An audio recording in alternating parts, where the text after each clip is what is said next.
What if I told you there was a device so cruel it didn't take your life? It stole your very hands. Buried for centuries in the darkness of a medieval dungeon, it was discovered again. A cage of iron, forged not for death, but for endless pain. They called it the Scorpion, and its sting crushed bones, silenced rebels, and turned strong men into living warnings. Tonight, you will step inside the dungeon and witness the horror of the hand crusher. The air was damp and heavy with centuries of silence. Deep inside the ruins of a medieval fortress, a team of archaeologists moved carefully through the shadows, their lanterns throwing trembling light across stone walls scarred by time. Dust rose with every step. Cobwebs clung to the ceiling like forgotten memories. For weeks they had searched for relics of the past, shields, weapons, manuscripts, but what they stumbled upon that night was something far darker. At the very back of the dungeon, behind a rusted iron gate, they found a wooden chest covered in mold. It took 2 men to drag it into the open. The lock was corroded, brittle with age. With a single strike of a hammer, it snapped apart. The lid creaked open, releasing a stale odor of rust and decay.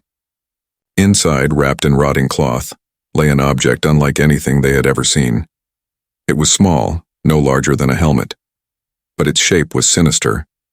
Made of blackened iron, it resembled a cage with sharp teeth along the inside. A heavy screw mechanism sat at the top, designed to be turned slowly, deliberately. One archaeologist whispered, almost afraid to disturb the silence. "This isn't a weapon, it's a torture device." The others exchanged uneasy glances. None of them wanted to touch it, yet curiosity was stronger than fear. Carefully, they lifted it into the light, and its true design became clear. It wasn't meant to pierce the body. It wasn't meant to kill.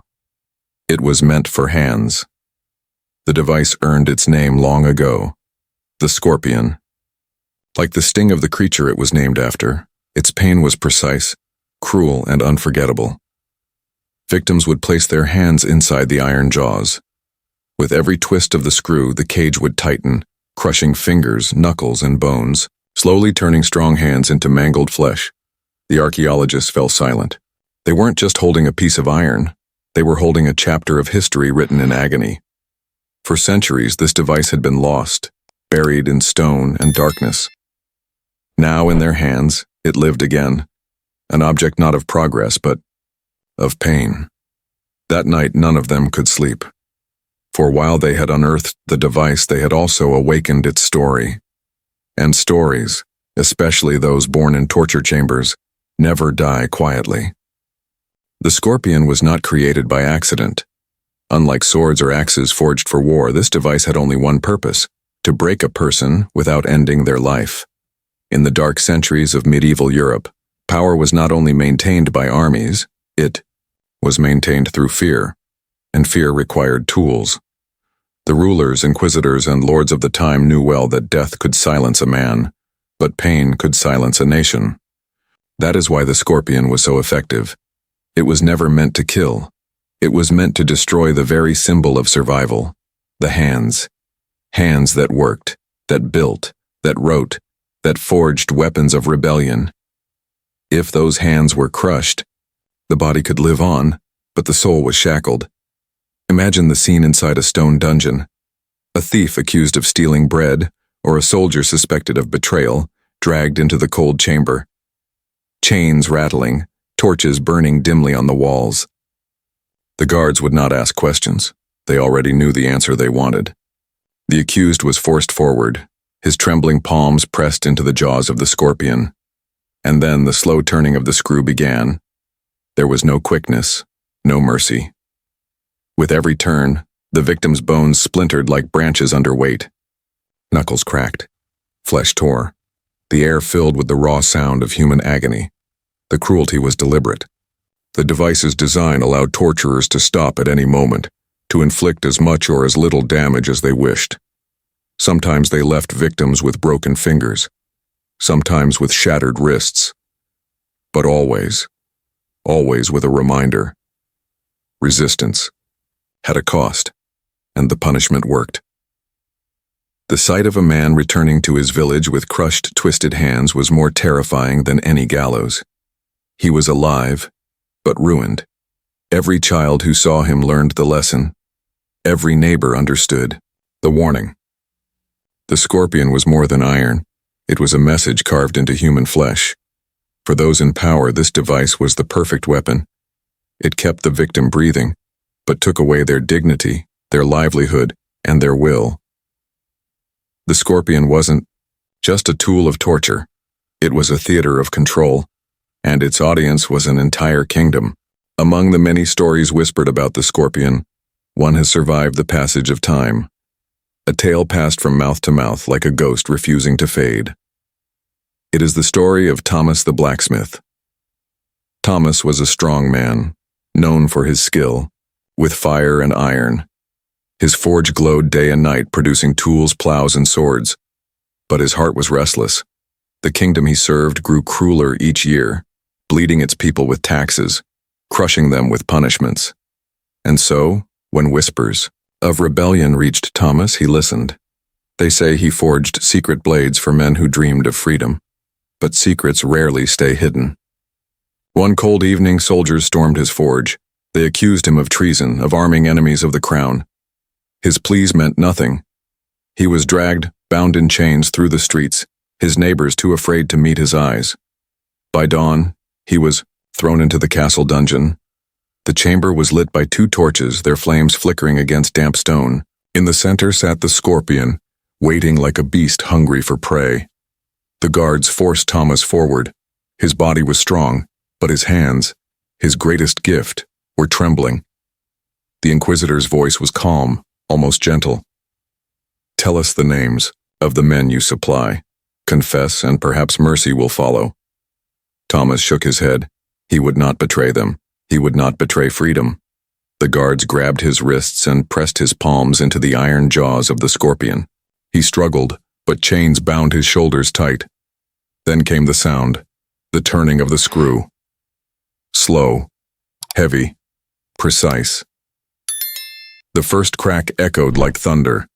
His scream tore through the dungeon, bouncing off the stone walls. Another twist, another shatter. Fingers bent at impossible angles. His skin split, blood dripping onto the floor. The guards did not stop. With every turn, his life's work, the strength of his hands, was being stolen from him. When it ended, Tomas was alive, but broken. The scorpion had spared his life, but not his soul. His mangled hands hung useless at his sides, twisted beyond recognition. No longer a blacksmith, no longer a craftsman, Tomas was cast out into the streets, a living warning to all who dreamed of defiance. The kingdom had silenced him not by killing his body, but by destroying the very tools that defined who he was.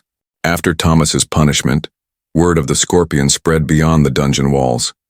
Stories traveled faster than soldiers.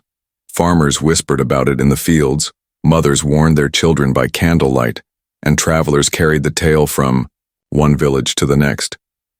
Soon the device became more than iron. It became a shadow that stretched across the land. People no longer needed to see the scorpion with their own eyes to believe in it. The image alone was enough to strike fear. Men spoke of twisted fingers and shattered bones, of screams echoing through castle halls at night. Even those who had never set foot inside a dungeon swore they could hear the sound of bones breaking in their dreams. The fear was powerful because it was personal. Unlike the gallows, which claimed life, or the battlefield, which claimed honor, the scorpion stole something deeper. It stole ability. It stole dignity. A man without hands was not just broken. He was useless in a world where survival meant working the soil, wielding tools, or defending one's home. To live with crushed hands was to carry a scar that everyone could see, a scar that never healed, and that was the genius of the cruelty. The rulers understood that an execution could make a martyr, but a mutilation made a warning. Every crippled hand that reached for food, every twisted palm lifted in begging, reminded the people of the price of defiance. It was propaganda etched into flesh. But the legacy of the scorpion did not remain only in punishment. It sank deeper into the minds of the people. Parents told their children, "Obey, or the scorpion will find you." Neighbors avoided even the whisper of rebellion, terrified that a careless word might lead to the dungeon. Fear became a language, and the scorpion was its grammar. Centuries passed, kingdoms fell, and new rulers rose. But the memory of the hand crusher lingered. It appeared in folk tales and drawings, even in the nightmares of those who lived long after it had disappeared from use. The scorpion had transcended its iron frame. It had become a legend, a reminder of how far those in power would go to control not just bodies but spirits. And legends, as history shows us, often outlive the truth. Centuries later, the scorpion no longer rests in the hands of kings or inquisitors. Its iron jaws now sit silently behind a pane of glass in the corner of a European museum. Tourists walk past it every day, their footsteps echoing on polished floors, unaware that they are in the presence of something built not to protect life, but to destroy it. Children press their faces to the glass, curious about its strange design. Some giggle nervously, others wrinkle their brows. To them it looks like nothing more than an odd, rusty tool. But adults linger longer. They stare at the iron cage, the screw mechanism, the cruel simplicity of its shape. Their imaginations wander to the screams of dungeons, to the broken hands of men like Tomas. The more they look, the more they feel the chill of history's cruelty. For the curators, the scorpion is a relic, a piece of the dark past that must be preserved to remind us how far humanity has come. Yet even as it sits harmless behind glass, it still carries weight. Some visitors leave shaken, unsettled by the thought that human minds once invented such a thing, not for survival, but for domination. And perhaps that is the scorpion's final lesson. Technology has always been a double-edged sword. With the same fire that forges plows, we forge weapons. With the same hands that build homes, we build prisons. The scorpion reminds us that cruelty is not bound to one era. It is a choice, repeated or rejected by every generation. When people leave the museum, many glance back at the device one last time. It does not move. It does not speak. Yet it seems alive, as if the screams of the past are still trapped inside its iron frame. In that silence, a question lingers. If such cruelty was possible once, could it rise again? The scorpion no longer crushes bones, but it still squeezes the imagination. It stands as a warning, whispering across centuries. Power without mercy always invents monsters. And sometimes, those monsters are made not of flesh and blood, but of iron. The scorpion may no longer crush bones, but its shadow still lingers. Behind the glass of a museum, it stares back at us, a reminder of how far cruelty can go when power has no mercy. It whispers across centuries, warning us that monsters are not always made of flesh and blood. Sometimes they are forged in iron. If this story chilled you, imagine what other dark secrets history still hides. Subscribe and join me next time as we uncover the inventions that were never meant to build, only to break.